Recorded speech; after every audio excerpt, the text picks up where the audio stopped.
जय हिंद, वंदे मातरम। दोस्तों, स्वागत है आप सभी को IND स्टडी पॉइंट। दोस्तों, आज हम आपके लिए एसएससी जीडी एग्ज़ाम जो है, एसएससी जीडी और दिल्ली पुलिस एग्ज़ाम की तैयारी की बेहतरीन मजबूत बनाने के लिए आपके लिए लेकर आ गए रुक्मणी प्रकाशन का एक बुक लेकर आ गए, जो कि आप लोग को डेली दोस्तों डेली प्रैक्टिस सेट के तौर पे दिया जाएगा क्लास। तो सही लोग डेली क्लास से जुड़ेंगे दोस्तों 8 PM यानी 8 बजे शाम को सभी लोगों को आज से जुड़ना है। अगर बेहतरीन तैयारी करना है आप लोगों को एसएससी जीडी का, अगर स्कोर इस बार अच्छा करना है तो जी हाँ दोस्तों, आप सही लोग हमारे चैनल के माध्यम से हमेशा जुड़ रही आपको बेहतरीन तैयारी कराने वाले हैं। तो चलिए, अगर आप हमारे चैनल पर पहली बार हैं और अगर आप दिल्ली पुलिस एग्ज़ाम या एसएससी जीडी की तैयारी करना चाहते हैं बेहतरीन, तो आपसे रिक्वेस्ट है कि चैनल को सब्सक्राइब कर लीजिएगा और बगल में एक बेल आइकन होगा, उसे प्रेस करके ऑल कर लीजिएगा। तो चलिए फिर देर न करते हुए सभी प्रश्नों का आज के डिस्कस करेंगे। जो बहुत ही शानदार बुक है आज का, ये प्रकाशन बुक का जो है बहुत ही शानदार बुक है जो कि आपके लिए लेकर आए हैं। और चलिए, इस बुक में हम आपको जो है 30 प्रैक्टिस सेट कराने वाले हैं आज से आप लोगों को। जहाँ तो बिल्कुल प्रैक्टिस सेट कराने वाले हैं सभी जो है। आप लोग को दो तरह से क्लास दिया जाएगा। पहला जो 1 लाइनर प्रश्न रहेंगे और दूसरा जो क्लास रहेगा उसमें ऑब्जेक्टिव प्रश्न रहेगा। तो चलिए, अभी हम लोग 1 लाइनर प्रश्न इम्पोर्टेंट जो क्वेश्चन आपके पिछले 15 वर्षों में जो पूछे गए हैं उन सभी को देखेंगे।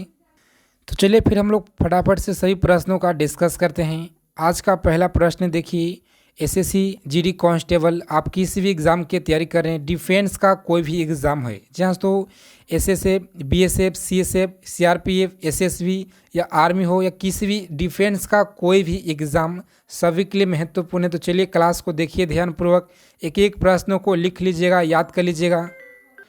पहला प्रश्न, दीन ए इस्लाम की जो घोषणा है दिए गए घटनाओं में सबसे बाद में जो हुई थी, तो याद रखेंगे सही लोगों को जो है प्रश्नों को एक एक पॉइंट को याद रखिएगा।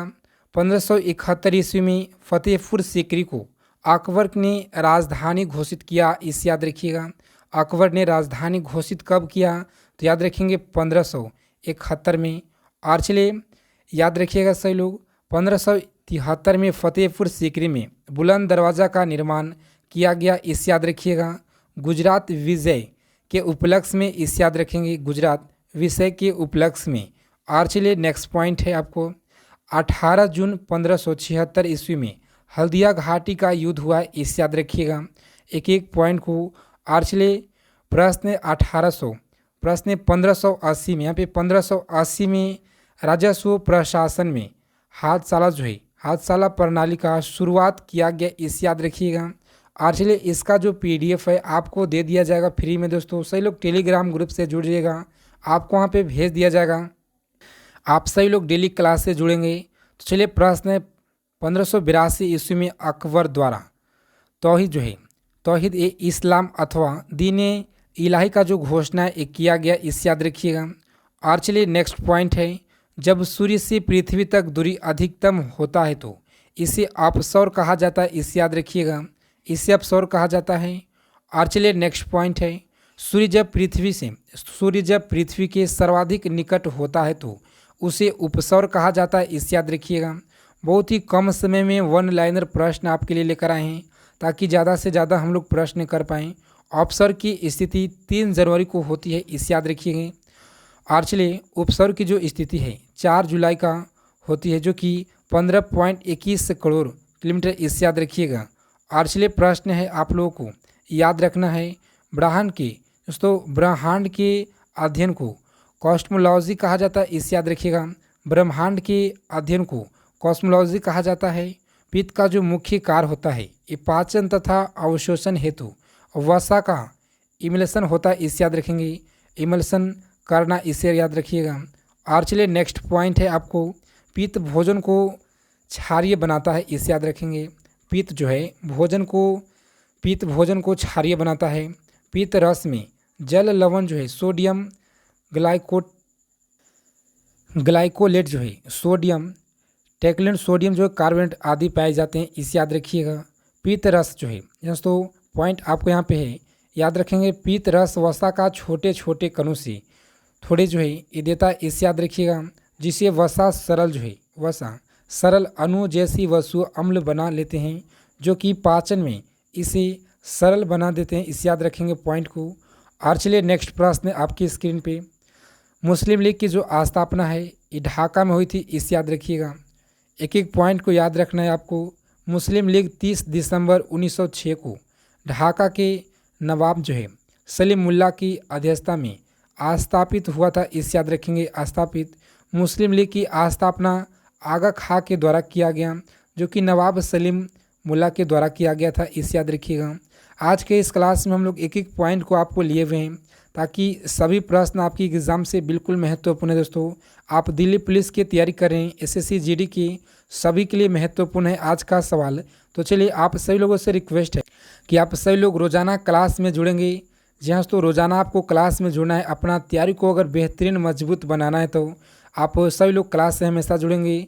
और चलिए इस क्लास का PDF आपको टेलीग्राम ग्रुप में मिल जाएगा, सभी लोग टेलीग्राम से जाकर ले लेंगे। बेहतरीन तैयारी दिया जाएगा। 1908 ईस्वी में अखिल भारतीय मुस्लिम लीग की अधिवेशन अमृतसर में हुआ था, इसे याद रखेंगे। और चलिए मुस्लिम लीग और कांग्रेस का एक जो 7 बैठक लखनऊ में 1916 में हुआ था, इसे याद रखेंगे। और चलिए नेक्स्ट क्वेश्चन है, मुस्लिम लीग की 1940 में लगातार वर्ष तक जो है अध्यक्ष मुस्लिम अली जिन्ना थे, इसे याद रखेंगे। नेक्स्ट पॉइंट है आपको यहाँ पे, पाकिस्तान का प्रथम गवर्नर जनरल मोहम्मद अली जिन्ना थे, इसे याद रखिएगा। सोडियम का खोज, जहाँ तो सोडियम यहाँ पे देखिए आप, सोडियम 26 नंबर क्वेश्चन है आपके स्क्रीन पे। सोडियम का खोज हम्फ्री डेवी ने किया था, इसे याद रखेंगे। सोडियम अत्यंत क्रियाशील तत्व होने के कारण यह जो मुक्त अवस्था में नहीं पाया जाता, इसे याद रखिएगा। सोडियम धातु का निष्कर्षण क्रास्टन जो विधि द्वारा द्रवित सोडियम डाइऑक्साइड वैद्युत अपघटन से किया जाता है, इसे याद रखेंगे इस पॉइंट को। और चलिए याद रखिएगा सभी लोग, डाउन विधि द्वारा जो है सोडियम प्राप्त किया जाता है, इसे याद रखिएगा। डाउन विधि द्वारा, इसे याद रखेंगे। और चलिए आपको पॉइंट को याद रखना है, सोडियम का जैसे तो सोडियम का आपेक्षिक घनत्व कितना होता है, तो 0 आपको 97 याद रखना है, सही लोग याद रखेंगे। सोडियम धातु जैसे तो सोडियम धातु आपको सोडियम से इसलिए प्रश्न करवा ताकि जो भी प्रश्न अगर बनेंगे सोडियम से, सारे प्रश्न इस वीडियो में करा देंगे। जो भी एक टॉपिक आएगा वहाँ से सोडियम धातु तथा इधर से विलय होता है, याद रखेंगे। सोडियम हाइड्रोक्साइड जो है NaOS को जैसे तो NaOS को क्रॉस्टिक सोडा या दहक सोडा भी कहा जाता है, इसे याद रखिएगा। और चलिए इसे जो है किरोसिन तेल में डुबा कर जो है रखते हैं, इसे याद रखेंगे। डुबा कर रखते हैं। जल तथा जिसको याद रखेंगे यह जल से हल्का होता है, सोडियम जल से हल्का होता है, इसे याद रखिएगा। और चलिए नेक्स्ट है, यह जो पीली ज्वाला जो है यह पीली ज्वाला के साथ जो है जलता है, इसे याद रखेंगे। और चलिए 27 नंबर क्वेश्चन है, सही लोग देखिए फटाफट से एक एक प्रश्नों को लिख लीजिएगा, याद कर लीजिएगा सही लोग। आज से आप लोगों को बेहतरीन तैयारी कराया जाएगा, इस चैनल के माध्यम से हम आपके लिए कराने वाले हैं। तो सही लोगों से रिक्वेस्ट है प्लीज़ कि अगर आप लोगों को क्लास क्वेश्चन अच्छे लग रहे हैं, जस्ट तो अगर आप लोगों को क्लास क्वेश्चन अच्छे लग रहे हैं तभी सही लोग क्लास को प्लीज़ लाइक कर दीजिएगा। और आप सही लोग का जो एक लाइक होता है हमें बहुत ज़्यादा मोटिवेट करता है आपके कंटेंट के ऊपर, ताकि हम इससे और बेहतरीन आपको कंटेंट बना कर दें, ताकि एग्ज़ाम में बिल्कुल आपको बहुत ज़्यादा हेल्प मिले। तो चलिए सही लोग कमेंट में ज़रूर बताइएगा दोस्तों आप लोगों को क्लास कैसा लग रहा है। जो भी अगर आप लोगों को क्लास में त्रुटि होगा ज़रूर बताइएगा, हम उसे सुधार कर पाएंगे। भारत का पहला मुस्लिम आक्रमणकारी जो है मोहम्मद बिन कासिम था, याद रखेंगे सही लोग। कासिम ने 712 ईस्वी में सिंध पर आक्रमण जो है करने अपने अधिकार में जो है कर लिया था, इसे याद रखिएगा।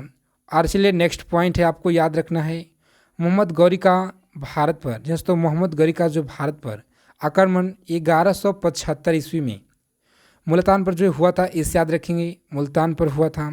और चलिए नेक्स्ट पॉइंट है आपको याद रखना है पॉइंट को, बाबर ने भारत पर पहला जो आक्रमण है 1519 ईस्वी में प्रारंभ में किया था, इसे याद रखेंगे। इस आक्रमण के तहत जो है इसने बाजौर एवं भेरा नामक आस्थान को जो है जीता था, इसे याद रखिएगा। और चलिए नेक्स्ट पॉइंट है आपको, मोहम्मद बिन कासिम भारत पर आक्रमण करने वाला प्रथम मुस्लिम था, इसे याद रखेंगे। भारत पर आक्रमण करने वाला प्रथम तुर्की महमूद गजनवी था, इसे याद रखिएगा। भारत में मुस्लिम राज्य के संस्थापक मोहम्मद गौरी था, इसे याद रखेंगे सही लोग। और चलिए 28 नंबर प्रश्न है, देखिए सही लोग, 28 नंबर आपके क्वेश्चन है स्क्रीन पे, देखिए सही लोग। भारत के केरल राज्य में, तो भारत के केरल राज्य में विश्व के थोरियम्स का जो है विशाल भंडार है, इससे याद रखिएगा। विश्व में सबसे अधिक उपयोग की जो है उपयोग थोरियम भारत में पाया जाता है, इससे याद रखिएगा। और चलिए नेक्स्ट क्वेश्चन है, देखिए सही लोग फटाफट से। केरल में दोस्तों केरल के मालाबार तट में मोनोजाइट अयस्क पाया जाता है, इससे याद रखिएगा। और चलिए एक नेक्स्ट पॉइंट है आपको, थोरनाइट जो अयस्क है भारत में नहीं पाया जाता है, इससे याद रखिएगा। और चलिए नेक्स्ट क्वेश्चन आपके स्क्रीन पे 29 नंबर प्रश्न है। प्रश्न है आपके एग्जाम में जो कि एसएससी के द्वारा तो टीसीएस के द्वारा बहुत बार पूछा गया प्रश्न है। सभी प्रश्न जो भी हम आपको करा रहे हैं दोस्तों, सभी प्रश्न बिल्कुल एग्ज़ाम से सिलेक्टेड और इम्पोर्टेंट हैं, जो कि अच्छे प्रकाशन का बुक हम आपके लिए लेकर आए हैं। तो सही लोग बताइएगा जरूर कमेंट करके कि आप लोग को क्लास कैसा लग रहा है। फ्यूजियामा जो है, फ्यूजियामा ज्वालामुखी प्रशांत महासागर के ज्वालावृत जो है ज्वालावृत के अंतर्गत आता है। अभी से आप लोगों को बहुत ज़्यादा समय है एग्ज़ाम का। आप सभी लोगों से रिक्वेस्ट है कि सभी लोग 20 मिनट के लिए क्लास से रोज़ाना 8 बजे जुड़ेंगे। जी हाँ दोस्तों, 20 मिनट आपको जुड़ना है रोज़ाना। हम आपको बेहतरीन कंटेंट देंगे, अच्छे प्रकाशन का बुक है। इस बुक का पूरा PDF आपको हम टेलीग्राम के माध्यम से आप तक पहुँचाएंगे। तो चलिए आपको याद रखना है, फ्यूजियामा ज्वालामुखी प्रशांत महासागर की ज्वालावृत के अंतर्गत आता है, इसे याद रखना है। ऑस्ट्रेलिया महाद्वीप में एक भी ज्वालामुखी नहीं है, इसे याद रखिएगा। तो एक भी ज्वालामुखी नहीं है, इसे याद रखिएगा। प्रशांत महासागर के परिमेखला के जो है अग्नि वेले जो है भी कहते हैं, इसे याद रखेंगे सही लोग। और चलिए नेक्स्ट पॉइंट है, आपको इस पॉइंट को याद रखना है। विश्व का सबसे अधिक सक्रिय ज्वालामुखी किलोआ जो है ज्वालामुखी हवाई द्वीप USA में, इसे याद रखिएगा।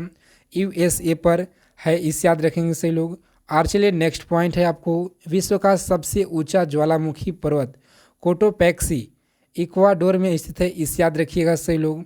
और चलिए नेक्स्ट पॉइंट आपको याद रखना है दोस्तों, विश्व का सबसे ऊंचाई पर स्थित सक्रिय ज्वालामुखी ओसन डेल सलोडो जो है एंडेज पर्वतमाला पर स्थित है, इसे याद रखेंगे सही लोग।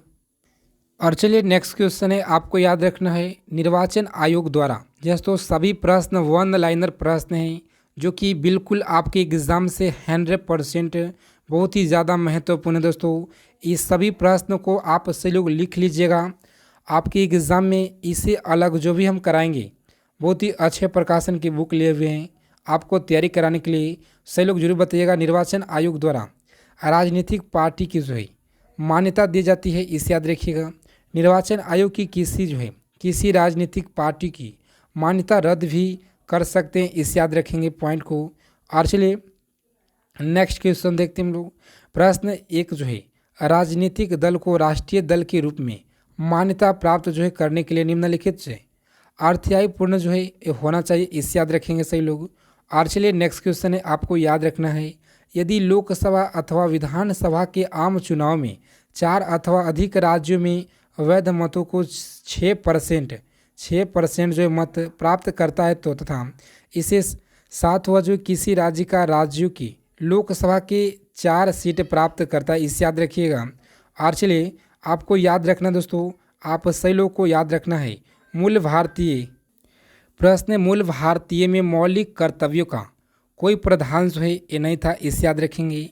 सरदार स्वर्ण समिति की सिफारिश पर 42वें संविधान संशोधन अधिनियम 1976 द्वारा संविधान में भाग 4 क जो है को शामिल करते हुए इसी भाग के अनुच्छेद 51 के क में तो मौलिक कर्तव्य का जोड़ा गया है। इस पॉइंट को आपको जरूर याद रखना है दोस्तों, एक एक पॉइंट आपकी एग्जाम से महत्वपूर्ण हो जाते हैं। भारतीय संविधान में पूर्व सोवियत संघ रूस से संविधान से मौलिक कर्तव्य को अपनाया गया है, इसे याद रखिएगा। 86वां संविधान संशोधन अधिनियम 2002 के द्वारा और मौलिक कर्तव्य को अनुच्छेद 51 की क में जोड़ा गया, इसे याद रखिएगा। इसलिए वर्तमान में मौलिक कर्तव्य की कुल संख्या कितना है, तो याद रखेंगे 11 है मूल कर्तव्य की संख्या, इसे याद रखिएगा। मिश्रित अर्थव्यवस्था से तात्पर्य है निजी और सार्वजनिक क्षेत्र का सहज अस्तित्व हो, इसे याद रखिएगा। और चलिए आपको याद रखना है, मिश्रित अर्थव्यवस्था में राज्य अर्थव्यवस्था तथा पूंजीवादी जो है अर्थव्यवस्था दोनों के लक्षण विद्यमान रहते हैं, इसे याद रखिएगा। भारत में सार्वजनिक तथा निजी क्षेत्र के सहज हुए अस्तित्व के कारण मिश्रित अर्थव्यवस्था वाला देश है, इसे याद रखिएगा।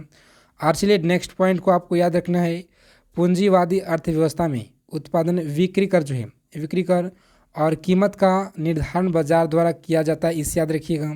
पूंजीवादी अर्थव्यवस्था का उद्गम स्रोत जो है एडम स्मिथ की पुस्तक द वेल्थ ऑफ नेशनल को जो है ये माना जाता है, इसे याद रखिएगा। और दोस्तों कैसा लगा आप लोग को क्लास? अगर अच्छा लगा तो क्लास को जरूर लाइक कीजिएगा। सभी प्रश्न आपके एक एक प्रश्न महत्वपूर्ण हैं, तो आप सही लोगों से रिक्वेस्ट है कि आज के उस सेशन को सही लोग फटाफट से लाइक कर दीजिएगा अगर आप लोग को क्लास की सेशन अच्छा लगा तो। जय हिंद, वंदे मातरम दोस्तों, मिलते एक नेक्स्ट वीडियो में अच्छे टॉपिक के साथ।